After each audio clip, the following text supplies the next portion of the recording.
It's time for the Rick Smith Show. Now, here is the voice of the working class, Rick Smith.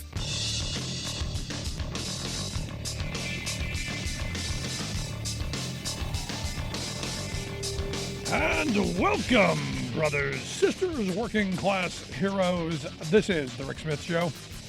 Thanks so much for being here today on the big program. Lots to get to, lots to talk about. Interesting day in the Rittenhouse trial. Good performance. Got to give Kyle Rittenhouse credit. I like the tears. Did what he had to do for the performance. I don't know. It's going to get him an award. I think it's going to end up getting him found not guilty. But I think that was preordained from the start, given how screwed up we are in this country when you're talking about guns and the kind of thing that happened on that fateful day. And you look at it and you go, what is, and this is something that, nobody's really talking about. How is it you allow a 17-year-old kid to have an AR-15 and to go across state lines with the idea that, well, you're just going to go clean graffiti off a building? What kind of an idiot moron parent would go, yeah, go ahead, do that? And normally I don't beat up on parents too much for things that their kids do, but this is one of those things where you go, am I missing something here? This is where, I agree with those who say if Kyle Rittenhouse were Jamal Rittenhouse and he were a black kid, he probably wouldn't be standing trial because he wouldn't be here. I agree with that because of just how bizarre our legal system is in dealing with people, especially people of color. But I'm looking at this trial and I'm just going, all of the wrong messages are coming out of this. The fact that, I didn't do anything wrong. And with a straight face says that, you go, no, you did a lot wrong.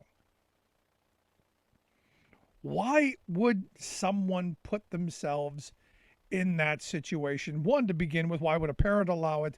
And why do we seem to have a legal system and a push to have 17-year-old kids put themselves in that? It's bizarre. It's frightening. And it's going to lead us to some places that I seriously don't think we want to be honest. Now, for those who don't know, and I can't imagine that you don't, after the death of a black man at the hands of a white police officer, Jacob Blake was the man's name. You had protests, you had violence. There were things going on in the streets, and I don't condone that. No one does. But the response by some, the gun nut crowd was, we're gonna form our own militia. We're gonna go down there and we're gonna straighten things out. And this idea that we're hearing, oh no, I just went down to clean the graffiti off the walls, and somehow the AR-15 cleans graffiti off walls. I don't know how. Maybe if you use the butt of it with a sponge, maybe gives you more leverage. I don't know. I've never done it. But it's one of those moments where you're going to go, in the heat of the moment, you've now decided that the bright thing to do, the smart thing to do, is to get an assault weapon and introduce yourself into a heated environment. That is the responsibility of the police department. That the police didn't shoot anybody that night. A 17-year-old kid did, who put himself in that situation. And there were no adults. There was nothing around that says, no, this is a bad idea. Don't do this. Now, we also find out that this is someone who lives in this world, claiming, I don't know anything about ammunition. I don't know anything really about guns, but, drives around with body armor in his trunk before the incident. And you go, this doesn't sound like someone who doesn't know anything. This sounds like someone who's looking for an identity that's heaped in trouble. We get to see the video of him looking at someone potentially stealing from a drugstore, wishing he had his gun. For what reason? Again, is he going to clean graffiti off the wall? No. It's this type of fantasy that we've put into people's heads, especially young people. especially people who have no future. I mean, they're trying to prop this kid up as, oh no, he's a lifeguard. No. From all indications of what we're allowed to know that the jury isn't, this kid was looking for trouble. And beyond the trial, because I've expected from the beginning for him to be not found guilty of anything, not even curfew violations, which, by the way, they threw out because they claimed that the prosecution didn't do enough to prove that he violated curfew. Wow. That just crazy. So I don't anticipate anything here. I anticipate him being a hero to the right wing gun community, a martyr on a certain level, persecuted by the overreaching judicial system who just goes after law abiding gun folk. No, this kid shot and killed 2 people, and shot a 3rd person. And without remorse said, I did nothing wrong. As a society, we should worry about this. As a society, we should be concerned at the direction that we're going. Because, I've been saying for a while, the gun nut crowd, and of which I am not a member. I own a gun. It's something that now you have to have in this country, evidently. Because there are so many crazy people who they fantasize. And I remember when I first moved to Pennsylvania, this is going back into the early 90s. And I remember a guy in the lunchroom of the place that I worked, just telling this story about how he had just purchased this new firearm, and it was a big firearm, and it was impressive, and it was, and he went into this almost pornographic tale of how he couldn't wait to be able to use it. He dreamt of someone breaking into his home. He dreamt of the moment where he would be able to whip out this big gun and just, stick it to somebody. And I remember thinking, having just moved to the area, going, what have I done? What kind of craziness have I gotten myself into?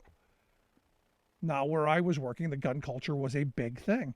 And I remember going, this is dangerous for society.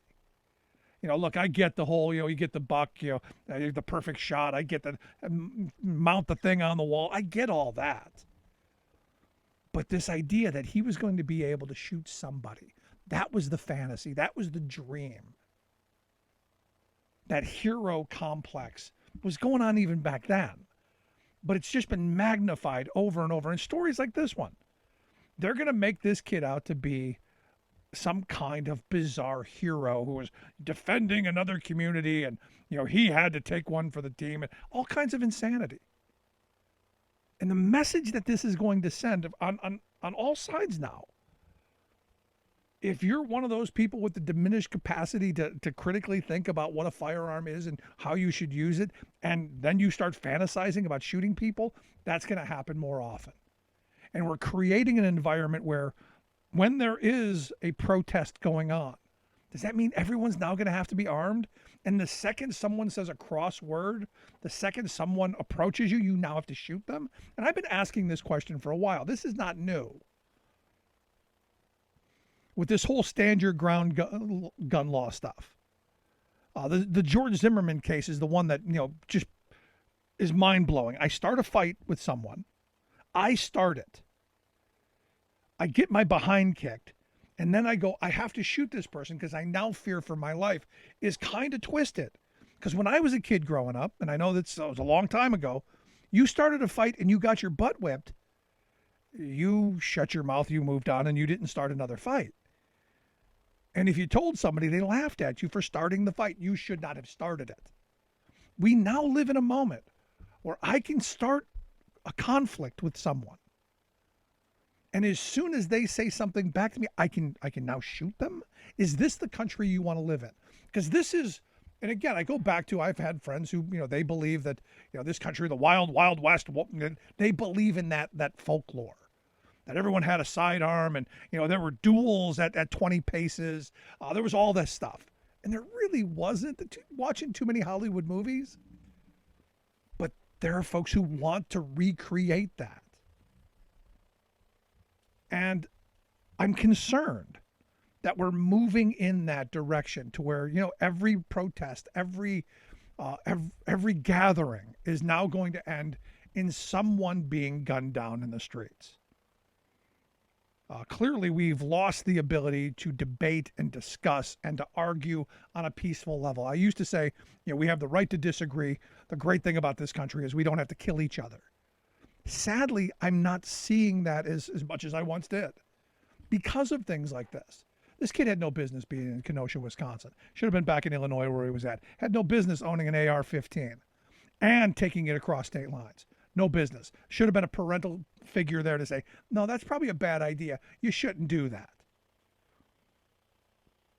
But here we are. 2 people dead, a 3rd person wounded. And all we keep hearing about is, oh, poor Kyle.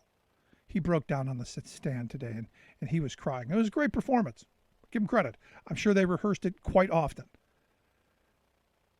But the 2 people who are dead, there's no one defending them. They're dead. And at the end of this, I come back to that question. Is this our future? And what do policymakers do from here on? We're going to have a Supreme Court who's going to make a ruling on gun laws fairly soon, where, we're probably going to be able to carry sidearms everywhere we go now. We are now fully, thanks to the conservative political movement in this country, fully gun nuts. And even people like me who don't want that responsibility, don't want that awesome power in my hand all the time, and don't want to live in fear that someone may have their fantasy moment and shoot me from behind, or shoot me because we have a crossword, this may be where we're going. And is that the culture that you want? Is that where you want your children to grow up? Now, I know some people who think, yeah, absolutely. I never leave home without my gun. And I know those people. I know tons of them. They've got designer guns. They've got all kinds of stuff. It's tailored around this fetish of a firearm. And you've got lawmakers who evidently peaceful protests are going to be a thing of the past. Protesting will be a thing of the past. And I look at Ohio. Ohio has just moved on a piece of legislation that I find interesting. They call it the Ohio Law and Order Act, House Bill 109. They claim it's going to protect law enforcement and business owners from those looters and vandals. Interesting little bit. You go to what happened in Milwaukee after the George Floyd murder. Interesting, it was a police officer walking around, smashing out windows, causing chaos. Because you always have those agent provocateurs. You've always got somebody who wants to stir things up. Now, for them, I'm okay. We go get them. We've got laws for that already. Problem is we don't enforce them, especially against, that guy. But this is meant to protect law enforcement and business from those violent rioters, not peaceful protesters. And again, who decides that? I'm not quite sure. They say that they're going to create a couple new felonies. Riot vandalism, they claim, will protect recklessly causing physical harm while engaged in aggravated riots or rioting. The government property, burning things. Monuments, they want to protect monuments. That's a big thing. They also create riot assault, which would ban recklessly causing physical harm during aggravated riot or riot. And again, we already have a law for assault. Now this is something more. And then they have bias-motivated intimidation. But you go, wait a second. Don't we already have laws like this already? But this would outlaw intimidation, harassment, and terrorizing of police and other first responders that result in death or serious bodily harm or property damage. Again, heavy on the property damage because that's their concern. They also want to create a 5th-degree felony punishable by up to a year in prison and $2,500 fine. And that was one of these things where you go, I guess, depending on whatever the cause is. And there's a whole bunch of this nonsense where you go, okay, well, who declares aggravated riot? Who declares riot? Who declares if something's peaceful? And you go, you know how this will be used if it's passed. It will be used liberally against one group, one subsection, one particular community, and not the other. Would January 6th be a riot or an aggravated riot? And at which point do you trigger which fees and fines and penalties? Well, if you listen to the right-wing folks in this country right now, January 6th was neither an aggravated riot or a riot. It was simply another day in Washington. It was a tourist day. It was a patriotic gathering. And you know what? There are prosecutors who go, I agree. Now, a window gets broken somewhere. All of a sudden, that now becomes an aggravated riot. And now all of these really high penalties and these real high fines come into place.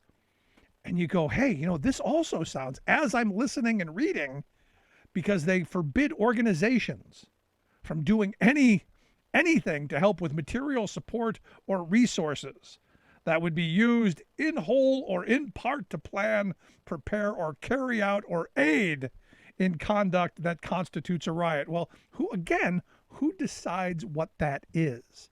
And what organizations are you talking about? The next time there's a picket line on a strike detail and a window gets broken by whom knows whoever, is that now an aggravated riot? And do we get to break that up and arrest all those striking workers? Yeah, get ready for that. So if you think this is only going to go after, well, those people, understand those people are everyone in the working class at one point or another. And as long as you give someone to go, well, hey, I can decide what a riot is and what it isn't, and I can hold people to certain penalties and charges to meet our political aims, we're heading in really, really bizarre territory. And the sad thing is there's no common sense here. There's none. But what we have are political hacks. And look, this is going on across the country. Ohio is not the only one. There are numerous states that have passed these kind of laws. Numerous states that have passed the kind of laws that would stop peaceful protests. And also, hey, anything that has to do with the pipelines, any environmental anything. Tons of states that have passed laws against protesting on environmental grounds.